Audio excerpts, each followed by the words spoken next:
ఇవాళ అర్థమవుతుంది మెల్లగా మెల్లగా మెల్లగా అయ్యో తప్పైపాయ్ ఎంత పని చేస్తేమి తినే పళ్ళంలా మన్ను పోసుకుంటేమి పాలిచ్చే బర్రెను పక్కకు పెడితేమి తన్నే దున్నపోతుని తెచ్చుకుంటే ఎంత పని అయిపోయారా బాబు అని బాధపడుతున్నారు. కానీ ఒకటి మాత్రం వాస్తవం, సర్పంచ్ ఎలక్షన్లలోనే ఆ మార్పు కనబడుతున్నది. మార్పు మార్పు మార్పు అని కాంగ్రెస్ ఏదైతే డైలాగ్ కొట్టిందో దానికి రివర్స్ మార్పు ఖచ్చితంగా ఇక్కడనే కనబడుతున్నది. అందుకని నాకు పూర్తి విశ్వాసం ఉంది, వారం రోజుల్లోనే జిల్లా పరిషత్ ఎలక్షన్లు వస్తున్నాయట. నేను మిమ్మల్ని అందరినీ మనస్ఫూర్తి కోరుతున్నా, ఆలేరులో భువనగిరిలో గతంలో జరిగిన తప్పు మళ్ళా జరగనీయకండి. వాళ్ళెవరో గెలిస్తే నాకేమొస్తుంది, పోతే వీళ్ళు పోతారు కదా, వాళ్ళు మంచిగానే ఉంటారు కదా, గట్లా కాదు. దయచేసి నేను మిమ్మల్ని కోరుతున్నా, ఏ ఐకమత్యాన్ని అయితే మనం గతంలో ప్రదర్శించినమో ఉద్యమ కాలంలో మళ్ళీ అదే ఐకమత్యం రావాలి. భువనగిరి కోట మీద గులాబీ జెండా ఈసారి ఎగరాలి జిల్లా పరిషత్ ఎన్నికల్లో అని చెప్పి నేను కోరుతా ఉన్నా. దయచేసి ప్రతి జెడ్పీటీసీ సీటును, ప్రతి ఎంపీటీసీ సీటును ఛాలెంజ్ గా తీసుకోండి. పార్టీ బీఫామ్ మీద జరిగే ఎన్నిక ఇది, కారు గుర్తు మీద జరిగే ఎన్నిక ఇది, గులాబీ కండువా వేసుకొని రుబాబుగా కొట్లాడే ఎన్నిక ఇది. కాబట్టి యాదాద్రి భువనగిరి జిల్లాలో జిల్లా పరిషత్ గతంలో ఎట్లయితే కొట్టినామో ఈసారి ఆ కొట్టాల్సిన బాధ్యత గౌరవ గెలిచిన సర్పంచులు, కొద్ది తేడాతో ఓడిన సర్పంచులు మీరే కథానాయకులు, మీరే కథానాయికలై ముందుకు నడపాలని చెప్పి కూడా నేను కోరుతా ఉన్నా. నేను చూస్తా ఉన్నా సర్పంచులు గెలిచిన మనోళ్ళు సంబరాలు చేసుకుంటున్నారు, కాంగ్రెస్ వాళ్లకు కడుపులా అజీర్తి లెక్క అవుతాను. అగో వీళ్ళు గినిగానం గెలిచిరి ఎట్లా అని వాళ్ళకు కొద్దిగా అరుగుతలేదు. అరగాక కాంగ్రెస్ ఎమ్మెల్యేలు నోటికొచ్చినట్టు మాట్లాడుతున్నారు. ఒక ఎమ్మెల్యే అంటాడు, నేను ఇందిరమ్మ ఇల్లు ఇయ్య నీకు, ఎక్కడెక్కడైతే బీఆర్ఎస్ వాళ్ళు గెలిచిరో నేను ఇయ్యా. ఇంకొకడు అంటాడు పింఛన్లు ఇప్పియా.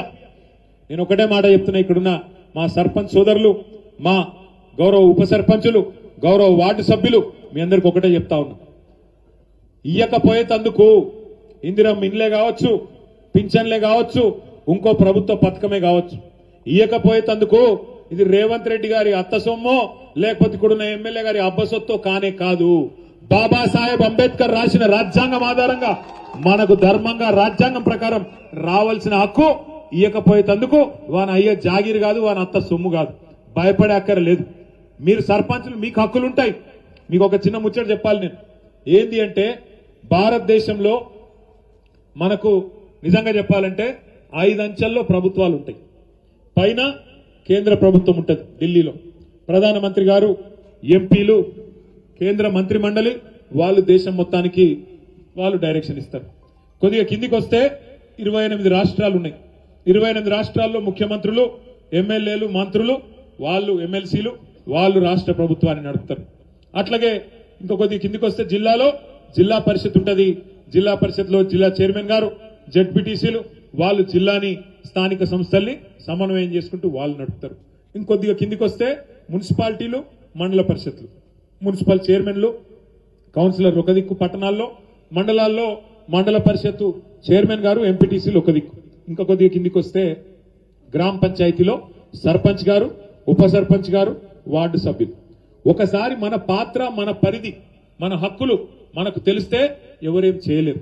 గ్రామానికి సంబంధించినంత వరకు గ్రామ పంచాయతీ సర్పంచ్ మళ్ళీ అల్టిమేట్ గా వారే ముఖ్యమైన నాయకుడు అవుతారు. చాలాసార్లు నేను చూస్తూ ఉంటా, గ్రామ పంచాయతీ ఎన్నికలు కాగానే కొద్ది రోజుల తర్వాత ఎంపీటీసీ ఎలక్షన్లు కాగానే మరి సర్పంచులకు, ఎంపీటీసీలకు పంచాయతీ స్టార్ట్ అవుతుంది. ఎంపీటీసీలు ఏమంటారు, అరే ఆయన ఒక్క ఊర్లో గెలిచిండు, నేను 3 ఊర్ల పొత్తులో గెలిచిన, నేను ఎక్కువ ఓట్లతో నేను గెలిచిన, మరి నాకు సీట్ వేయాలి, నాకు గ్రామ పంచాయతీలో అంటారు. అందుకే మనకు మన పాత్ర తెలియాలి. మన పాత్ర ఏంది, మన విధులేంది, మనకు వచ్చే నిధులేంది, ఇది మీకు తెలిస్తే పంచాయతీ ఉండదు.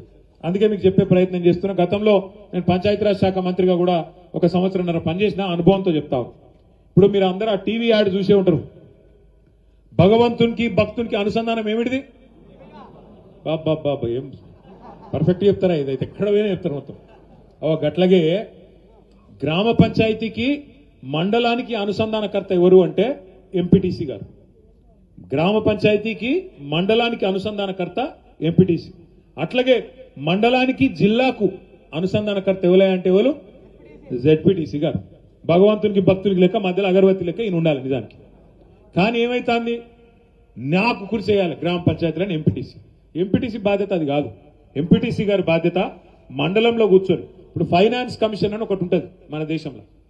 ఫైనాన్స్ కమిషన్ అనేది ఏం చేస్తుందంటే జనాభా ప్రకారం, ఇప్పుడు 4 కోట్ల ప్రజలు ఉన్నారు తెలంగాణలో, అందులో పట్టణ ప్రాంతాల్లో ఒక 2.5 కోట్లు ఉన్నట్టున్నారు, పల్లె ప్రాంతాల్లో పట్టణాలలో 1.5 కోటి మంది ఉన్నారు.